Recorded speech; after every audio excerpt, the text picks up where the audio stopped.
Paperback Rocker, episode 98. Hey,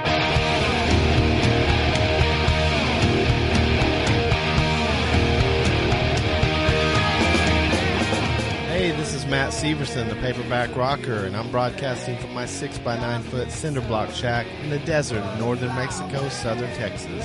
Welcome and thanks for checking out my show.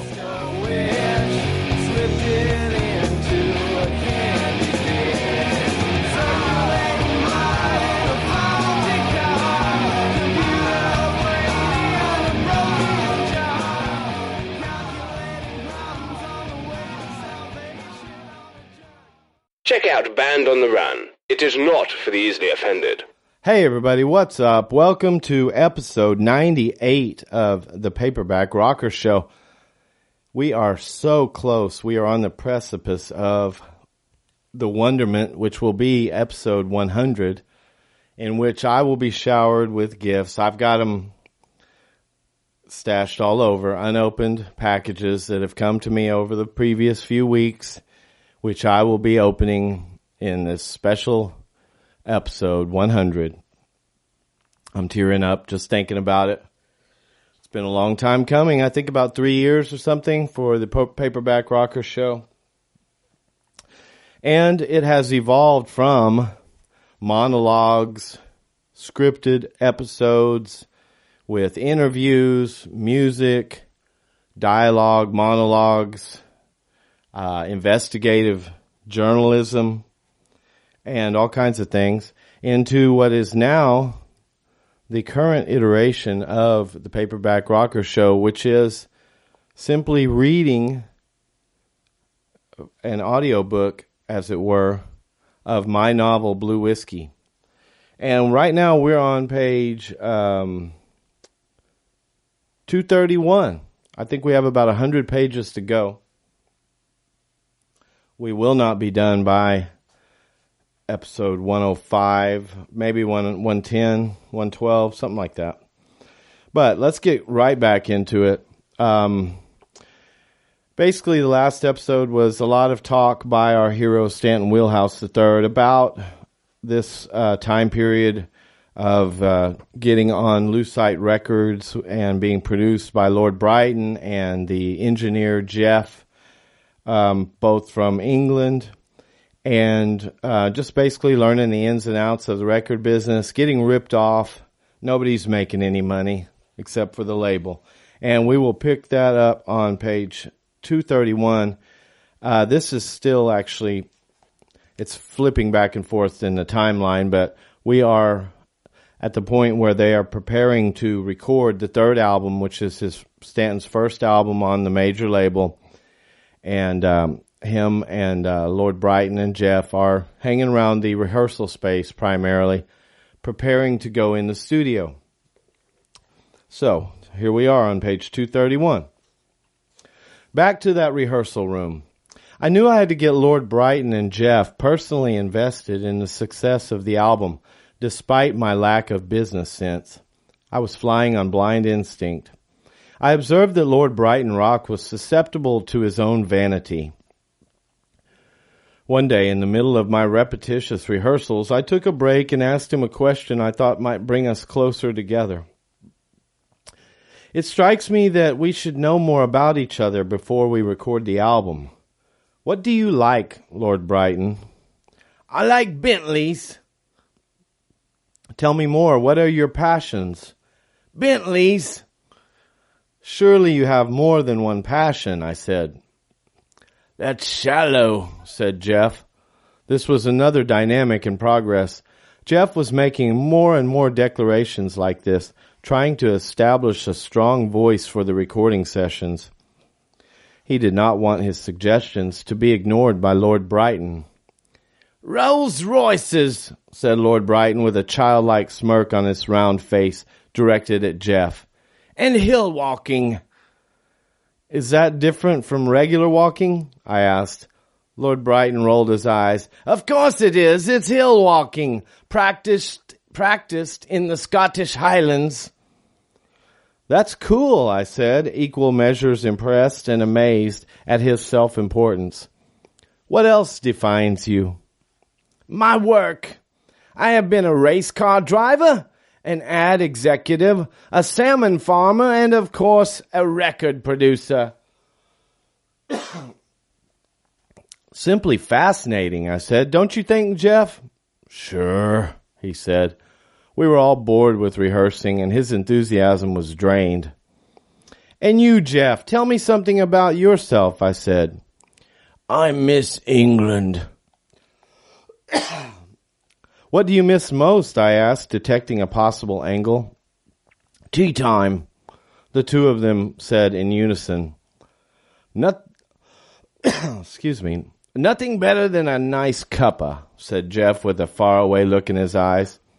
I used to have a nice cuppa right before hill walking, said Lord Brighton. The two of them were on the verge of weeping. That settles it, I said. We'll drink tea during the sessions. It's not just drinking tea, said Jeff. Tea time really means meal time. The tea comes afterward. Low tea is out of the question, said Lord Brighton. The studio time is overnight. We'll be sleeping during the day. I was bewildered by that, but Jeff thought I was trying to understand the details of British tea consumption. Low tea is taken in the late afternoon, along with a snack or light meal, he said. I couldn't focus on what Jeff was saying after Lord Brighton's revelation. We have to record through the night, I said. That's the first I heard about that. The label doesn't want to spend much on me, I take it. Lord Brighton said, You're paying for it. He understood record label economics. I gave him a puzzled look. I still had no understanding that all expenses would come off the top before I made a dime. What time are we booked for? I asked. Lord Brighton said, 10 in the evening until 6 in the morning for 7 nights. It's hard in my throat, doing all these voices. That should be plenty of time, I said, but staying up all night worries me. Jeff said, I know what we should do. I've done this type of work before. What? I asked, concerned. How long do we have until the first session? He asked Lord Brighton. 2 nights. You mean we have tonight and tomorrow night, then we start on the following night? Precisely. What do we do? I begged. We adjust to the schedule. It won't be hard. We've been staying up half the night already. Jeff's calm demeanor instilled some needed confidence in me. We've been rehearsing all day and drinking in bars every night, I said. You aren't suggesting we reverse that and record all night and then go out and get blotto every morning, are you? I didn't say that, said Jeff. I aim to do a good job for you. An invisible weight equal to that of an Egyptian pyramid was removed from my shoulders by that simple declaration. What about you, Lord Brighton? Said Jeff. I'm a military man, he answered. What branch? Jeff asked. Never served, he replied. What do you mean saying you're a military man then? Oops, wrong voice. What do you mean saying you're a military man then? I asked. I could have been. Are you trying to say that you're going to be disciplined during the recording sessions? I asked. Has there ever been any questions, Stanton? Lord Brighton brought a flask to his lips and tilted his head back. That satisfied me. Hopefully we all had enough skin in the game. We got face-numb drunk that night and the next and slept all day in my apartment afterward. We still had the rented room but chose not to rehearse anymore. We wanted the music to sound fresh during the recording, and Lord knows I'd played the songs thousands of times by now. Jeff and Lord Brighton had made it known to me that I might be asked to play the same song dozens of times in a row, even if my performance was flawless, due to experimentation with recording levels, tape speeds, and things of that nature. What time we did spend in the rehearsal room those last 2 days was spent smoking cigarettes, drinking warm beer, and talking. The first night of recording, as stated before, started at 10 in the evening. In order to fulfill my promise of tea time, we sat down at a table in a greasy spoon, a block from the studio at 8. We were all hungover. I hoped some heaping plates of hash browns, bacon, eggs, sausage, milk, juice, and hot tea would revive us. When we finished eating, I summoned the waitress. I produced a tin of tea bags from my jacket and held it out proudly so Lord Brighton and Jeff could read the label. "Bentley's English Breakfast Tea," said Jeff. "Good choice, Stanton." "Lord Brighton," I said, "what do you think of it?" "I prefer Earl Grey, but this is fine," he said. I couldn't believe his lack of enthusiasm. He had stated Bentley's as his number one passion. I was demolished. "What's the matter?" asked Jeff, seeing me deflate like an old bike tire. "It's Bentley's," I said, utterly devastated. "I went out of my way to get it for Lord Brighton." Lord Brighton's eyes grew round as a saucer, and he turned to face Jeff in the booth next to him. They smiled at each other in stifled laughter. "What a wonderful treat, Stanton," said Lord Brighton. "I do have a passion for Bentleys. Thank you for remembering. We'll have a fine recording session now." That pumped me back up. The waitress came and set mugs of hot water down in front of us. "Good thing you brought your own tea, 'cause we ain't got nothing but coffee," she said. I smiled, satisfied with myself. As we languidly sipped our cuppas, we made a game plan for the first night, which included the unexciting tasks of microphone placement, establishing recording levels, and familiarizing with the studio. These were processes that would not suffer due to our hangovers, but we probably wouldn't accomplish any actual recording. Jeff and Lord Brighton assured me this was the most vital night of all, though, so I tempered my expectations. I was anxious and nervous, like a pitcher about to take the mound. I was also focused. When Lord Brighton finished his tea, he said, "Stanton, that was the finest cuppa I've ever enjoyed. Bentley's at its finest." Jeff made a strange sound, but I didn't pay any attention.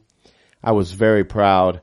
I paid the bill and asked the waitress to stash the tea, since we would be back every evening for the rest of the week. We walked in the studio's street entrance as a team, and I felt good. The room had a single small desk with a phone on it, but the receptionist was long gone. We walked to the door directly behind the desk and entered like we owned the place. We were growing in confidence by the minute, which was mostly due to Lord Brighton Rock's aura. He had let down his guard with me and Jeff in the bars in the rehearsal space, but now he was most definitely Lord Brighton Rock, and his amplifiers would be turned to 12. The second room was an informal waiting area. We sat on the couch, saying nothing. I tuned my guitar and put it back in its case, which I placed in the threadbare Lazy Boy recliner next to me. I gave the old chair a gentle push, and its springs squeaked like a bed occupied by love-makers. We caught each other's eyes and smirked and chuckled softly. There was a red light bulb protected by a metal cage above the door leading to the studio. I couldn't wait to see what was on the other side of that door. I waited and waited for that light to turn off, but it never did. Suddenly, Lord Brighton stood up and said, "Right! It's 10:01, and they're on my time now. I won't stand for it." He strode over to the door and started beating on it. "You're on my time," he yelled over and over. The door opened and Paul Simon stood there looking apologetic. "Sorry, mister, but can you give us 5 more minutes? I'll see that you get all your studio time." 5 minutes, no more, commanded Lord Brighton. He was resolute, even in the face of celebrity. Mr. Simon shut the door, and Lord Brighton turned around. turned around and made an hilarious face at me and Jeff. "That was Paul Simon," he whispered, then nodded furiously with his mouth open wide. "I just told Paul Simon off." We are definitely a team, I thought. Okay, I will stop there on page 236, at the top of 236. I hope you're enjoying the show, the episodes, the audiobook, and go back and check some of the old episodes out. I think you might enjoy them. Share the podcast with somebody this week. Buy a book this week, and enjoy yourself this week as you toil through life, listening to podcasts and wondering if the paperback rocker really lives in a 6x9 foot cinder block shack somewhere in the desert. I think he does, and it's time to eat a popsicle. So you have a great evening, week, whatever, and enjoy your life. I will see you soon with yet another episode of Ye Old Paperback Rocker Show. The paperback rocker has signed off.